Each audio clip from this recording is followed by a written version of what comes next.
क्या भक्ति करने के लिए संसार को त्यागना जरूरी है? बिना संसार को त्यागे भक्ति नहीं हो सकती है? आइए जानते हैं आज के इस वीडियो में संसार में रहकर भक्ति किस प्रकार की जाए।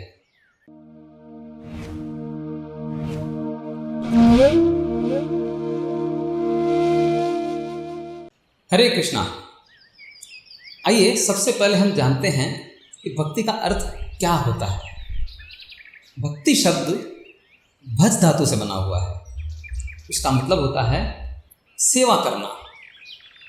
भक्ति का अर्थ है भगवान है और भक्त हैं, उन दोनों के बीच के आदान प्रदान को, उन दोनों के बीच के कार्यकलाप को भक्ति कहते हैं। आचार्य श्रील प्रभुपाद भक्ति का अर्थ बहुत सरल भाषा में समझाते हैं, भगवान की प्रेममयी सेवा। यदि हम भगवान की प्रेममयी सेवा करते हैं तो उसे भक्ति कहते हैं। तो क्या भगवान की इस प्रेममयी सेवा को करने के लिए हमें संसार का त्याग करना पड़ेगा? जी नहीं। भगवान भगवत गीता में सभी जगह यही बताते हैं कि भक्ति किस प्रकार की जाए। उसमें से एक श्लोक मैंने आज के लिए चुना है। 9वें अध्याय के 27वें श्लोक में श्री भगवान बताते हैं, यत् करोषि यत् अश्नासि यत् जुहोषि ददासि यत् तपस्यसि कौन्तेय तत्कुरुष्व मत अर्पणम।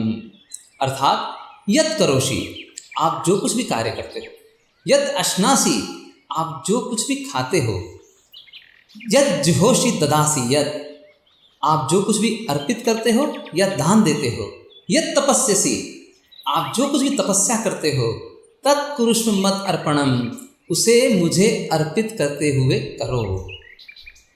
हम सभी लोग जीवन निर्वाह के लिए कुछ न कुछ कर्म करते हैं, तो उसका कुछ कर्म फल भी प्राप्त होता है।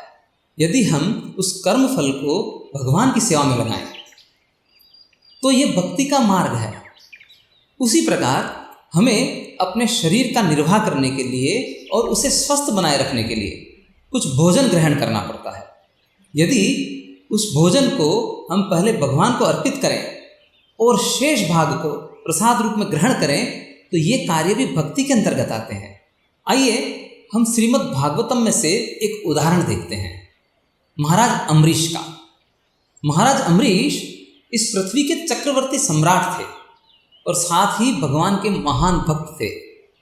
जरा सोचिए, आप जो चक्रवर्ती सम्राट हो, इस पृथ्वी का राजा हो, उसके पास शासकीय और राजकीय कितने कार्य होंगे, कितने कर्तव्य होंगे उसके पास।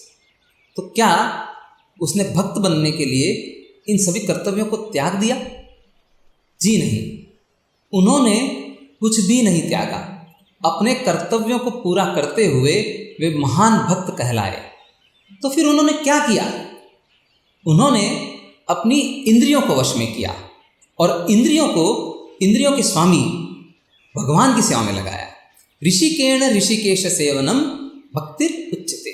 जैसे अपनी वाणी को उन्होंने श्री भगवान की धाम की चर्चा में लगाया, अपने कानों को श्री भगवान की लीला को श्रवण करने में लगाया, अपनी आँखों को श्री भगवान के स्वरूप का दर्शन करने में लगाया, अपनी जिह्वा को श्री भगवान के चरणारविंद पर अर्पित किए हुए तुलसी पत्रों को स्वाद लेने में लगाया, अपनी नासिका को, अपने नाक को श्री भगवान को अर्पित किए हुए फूलों को सूंघने में लगाया, अपने हाथ को श्री भगवान के मंदिर को साफ करने में लगाया, अपने पाँव को श्री भगवान के जहाँ जहाँ मंदिर है वहाँ जाने के लिए लगाया, अपने मस्तक को श्री भगवान के समक्ष नतमस्तक होने में लगाया।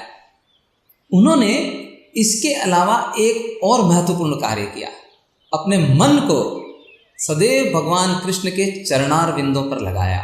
इस प्रकार उनका प्रत्येक कार्य भक्तिमय हो गया और वे महान भक्त कहलाए।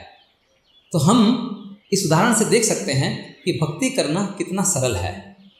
केवल हमें इसी बात का ध्यान रखना है कि जो सेवा के अनुकूल हो उन सभी बातों को स्वीकार करें और जो सेवा के प्रतिकूल हो उसे अस्वीकार करें।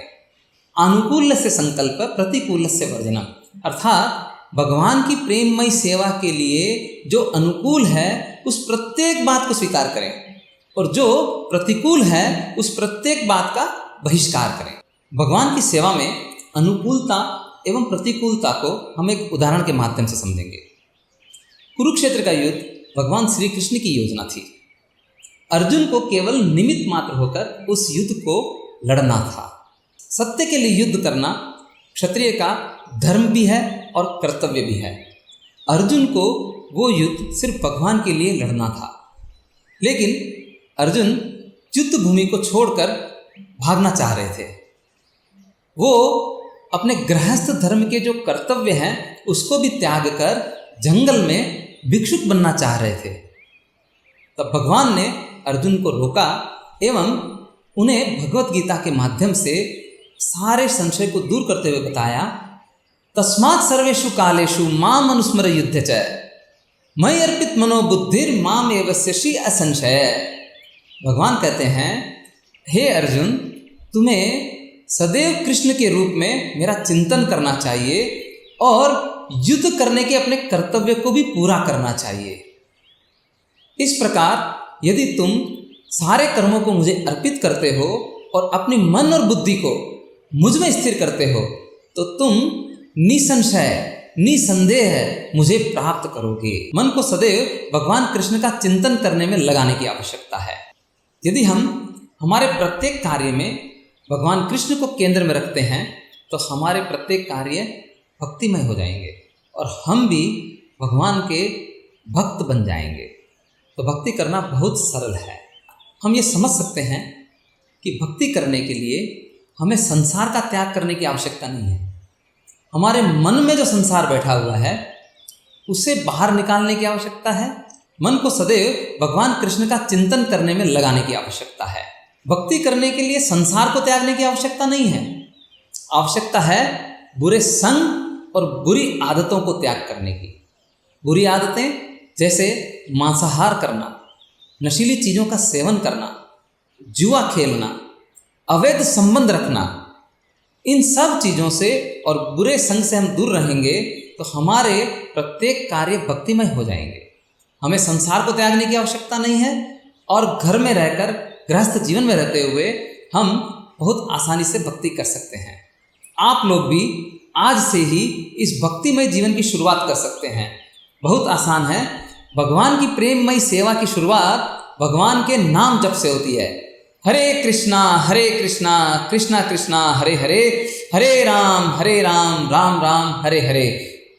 आप जहाँ भी हैं, जैसे भी हैं, कृपया भगवान के नाम का जप करते रहें और भगवान का चिंतन करते रहें। हरे कृष्णा।